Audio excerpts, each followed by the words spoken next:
Shalom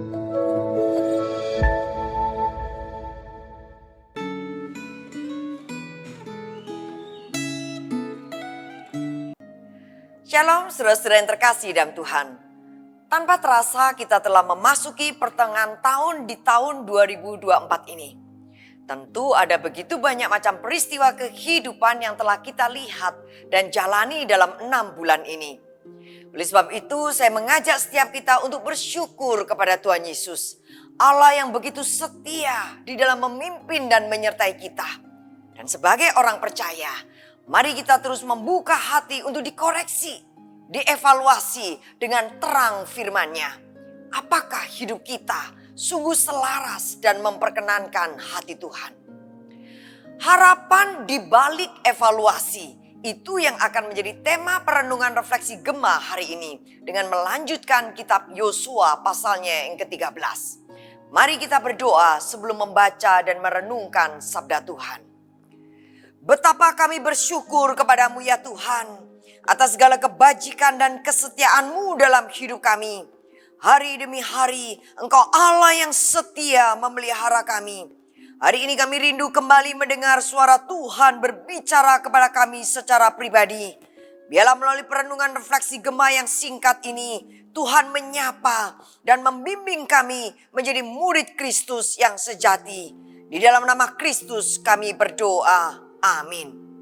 Saya akan membacakan kitab Yosua pasal yang ke-13 ayat 1-3 disambung dengan ayat yang ke-6b sampai ayat yang ke-7. Demikian sabda Tuhan. Ketika Yosua sudah tua dan lanjut umurnya, berfirmanlah Tuhan kepadanya, "Engkau sudah tua dan lanjut umur, sedangkan masih amat banyak negeri yang harus diduduki. Inilah negeri yang masih tersisa, semua wilayah orang Filistin dan seluruh negeri orang Gesur. Mulai dari sungai Sikor di perbatasan Mesir sampai ke daerah Ekron di utara. Semuanya itu terhitung sebagai tanah orang Kanan dan merupakan wilayah 5 raja kota orang Filistin, yakni di Gaza, Asdod, Askelon, Gad dan Ekron dan wilayah orang Ewi. Aku sendiri akan menghalau mereka dari hadapan orang Israel. Namun undilah dahulu negeri itu di antara orang Israel menjadi milik pusaka mereka, seperti yang telah kuperintahkan kepadamu. Oleh sebab itu, bagikanlah negeri itu kepada ke-9 suku itu dan kepada suku Manasye yang setengah itu menjadi milik pusaka mereka. Amin." Saudara, pemaparan daftar raja-raja yang telah dikalahkan oleh bangsa Israel mengingatkan bangsa Israel bahwa Allah lah yang telah memimpin mereka di dalam peperangan sehingga mereka memperoleh kemenangan.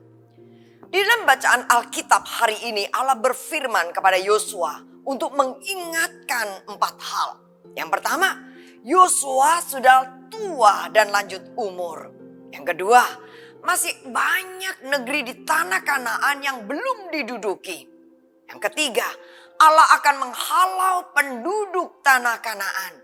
Dan yang keempat, Yosua ditugaskan untuk membagi tanah Kanaan kepada suku-suku Israel dengan cara membuang undi. Saudara, 4 hal di atas menggambarkan apa yang sedang Allah kerjakan. Hal pertama dan kedua itu merupakan evaluasi Allah terhadap Yosua. Evaluasi tersebut dimaksudkan agar Yosua menyadari kondisinya saat itu yang mungkin saja tidak dia sadari. Dengan pemahaman tentang kondisinya saat itu, diharapkan bahwa Yosua bisa lebih efektif di dalam menyusun langkah-langkah selanjutnya.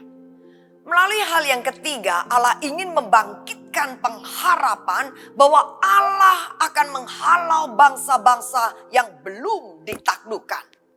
Sedangkan hal keempat adalah perintah agar Yosua membagi-bagi tanah perjanjian yang diperuntukkan bagi 9,5 suku Israel dengan keyakinan bahwa tanah itu akan ditaklukkan oleh Allah walaupun penaklukan itu belum terwujud seluruhnya. Setelah dalam perikop ini memaparkan bagaimana Yosua Sekalipun sudah menjadi pemimpin besar bangsa Israel dan punya banyak pengalaman kehidupan, entahkah itu keberhasilan, kemenangan, kejayaan, ataupun kegagalan, kekalahan di dalam menaklukkan bangsa-bangsa. Namun hal yang menarik adalah bagaimana Yosua tetap membuka hatinya dan memberikan diri untuk dievaluasi oleh Tuhan Allah. Setelah sebagaimana Yosua bersedia dievaluasi oleh Tuhan, maka umat Allah pada masa kini pun harus bersedia untuk dievaluasi oleh Tuhan. Sehingga kerohanian kita terus bertumbuh dan kita bisa menjadi berkat. Sebagaimana Tuhan memberikan pengharapan kepada Yosua, maka kita juga percaya bahwa Tuhan juga akan memberikan pengharapan kepada kita. Walaupun keadaan kita mungkin jatuh bangun, tetapi percayalah bahwa Dia adalah Allah yang tetap menyertai kita. Di dalam Matius 1 ayat 23 dicatat bahwa Tuhan Yesus yang kita percaya dan sembah itu adalah Immanuel, artinya Allah beserta kita. Biarlah ini menjadi sebuah keyakinan iman bagi setiap kita yang meneguhkan dan menguatkan kita di dalam kita menjalani dan menghadapi akan kehidupan ini. Sekalipun usia kita makin bertambah, kekuatan kita dan kesehatan kita mungkin kian merosot. Sekalipun masih ada begitu banyak hal yang belum bisa kita lakukan dan belum bisa kita selesaikan dengan baik.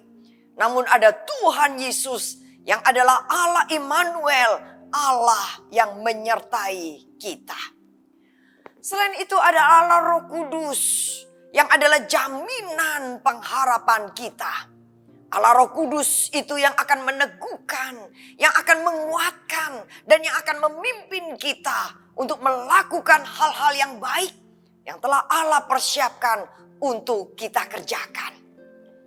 Saudara, Tuhan sudah memberikan banyak petunjuk untuk memandu kita menjalani hidup sebagai umat Allah. Seperti yang tertulis dalam 2 Timotius 3 ayat 16 sampai 17. Dan Allah Roh Kudus akan memimpin dan memampukan kita untuk menjalani hidup sebagai umat tebusannya. Di akhir perenungan refleksi Gema ini, sejenak mari kita bertanya pada diri kita masing-masing.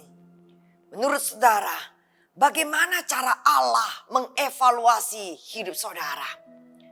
Apakah saudara memiliki pengalaman dievaluasi oleh Tuhan?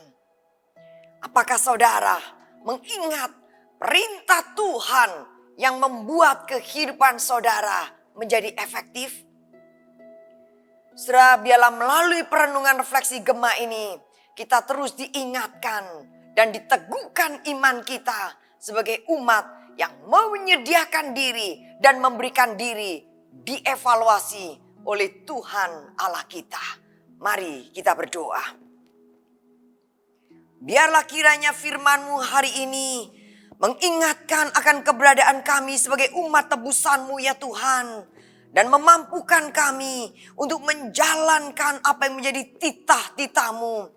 Biarlah kebenaran-Mu yang sejati itu yang terus mengevaluasi dan menuntun kami menjadi murid Kristus yang sejati. Dalam nama Kristus kami berdoa. Amin. Selamat menapaki hari dalam firman dan teruslah bertumbuh menjadi murid yang siap untuk dievaluasi dan setia melakukan perintahnya. Tuhan memberkati.